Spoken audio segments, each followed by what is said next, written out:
اگر آپ اس پہ غور کریں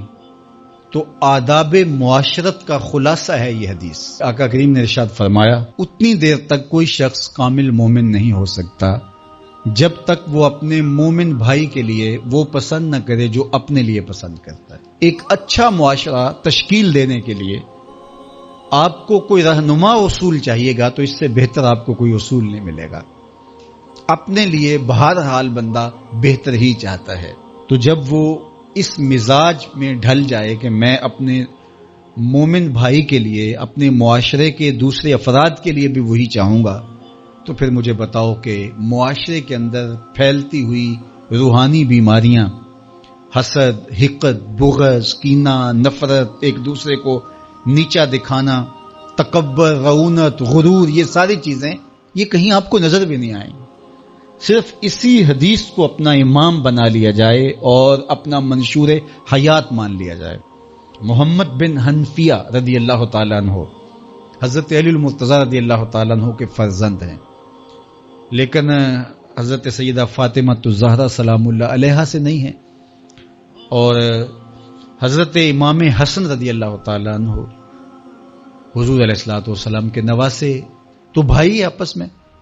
تو دونوں میں کسی معاملے میں شکر رنجی ہو جاتی ہے۔ شکر رنجی جس رنج میں مٹھاس ہو، شکر ہو، میٹھی ناراضگی، کوئی بغض حسد پہ مشتمل ناراضگی نہیں۔ تو حضرت محمد بن حنفیہ ایک دن بیٹھے تو سوچا کہ وہ میرے عمر میں بھی بڑے بھائی ہیں، اور پھر دوسری بات یہ ہے کہ وہ رسول خدا کی بیٹی کے بیٹے ہیں، ان کا یہ اعزاز ہے، بہرحال مجھے تو یہ اعزاز نہیں ہے، پھر جوانان جنت کے سردار بھی ہیں، تو میں ان سے ناراض ہوں، وہ میرے سے ناراض ہیں، تو بات بھی کوئی اتنی خاص نہیں۔ تو اب دن بھی 3 گزر رہے ہیں، چلو میں ان کو راضی کر لیتا ہوں۔ تو گھر سے نکلے ان کو راضی کرنے کے لیے، تو واپس آ گئے راستے سے، کاغذ لیا اور اس کے اوپر اپنے بھائی کے نام مکتوب لکھا کہ میں آپ کو راضی کرنے کے لیے گھر سے نکلا تھا،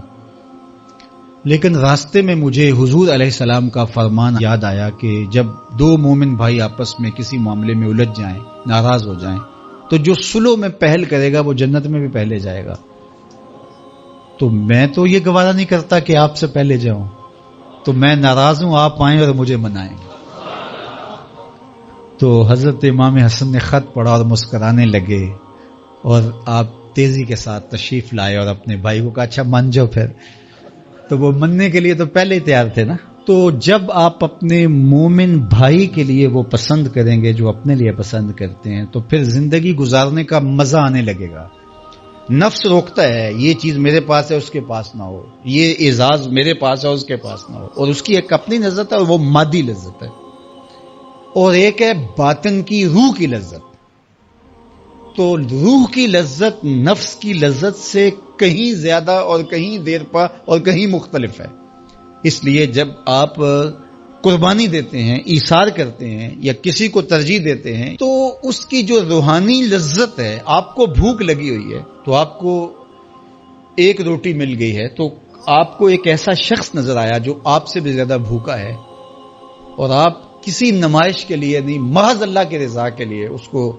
روٹی دے کر کے دیکھیں، خود بھوک کاٹ کے دیکھیں،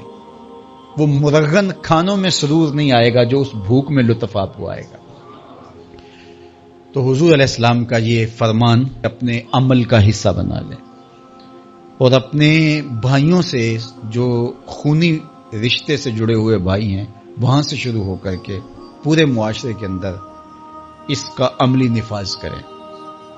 آپ کو اتنا سرور آئے گا اور باطن میں اتنا نور آئے گا، اور اس قدر معاشرے میں خوبصورتی کی بنیاد پڑے گی۔ اور اگر ہم آج اس حدیث کو اپنے لیے خضر راہ بنا لیں تو یہ اس پہ عمل کرنا کوئی مشکل نہیں ہے۔ یہ آپ ابھی سے جب اٹھیں گے تو اپنے ساتھ والے کو ترجیح دے دیں گے کہ پہلے یہ گزر جائے، تو ابھی سے شروع ہو جائے گا یہ کام۔ تو یہ آپ گھر میں اپنے بچوں کے ساتھ، اپنی بیوی کے ساتھ، روزمرہ کی زندگی میں جہاں ملازمت کر رہے ہیں،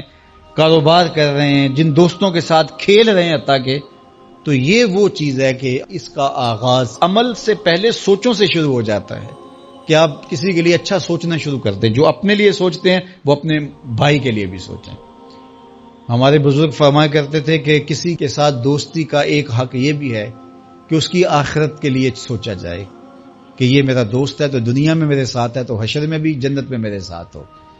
تو اس کی ہدایت کے لیے اگر نماز نہیں پڑھتا تو اس کو نماز کی طرف لے کر آئیں. اگر اس کے معاملات کے اندر خرابیاں ہیں تو ان کو دور کرنے کی کوشش کریں اور اس کو آہستہ آہستہ اچھائی کا خوگر بنا لیں.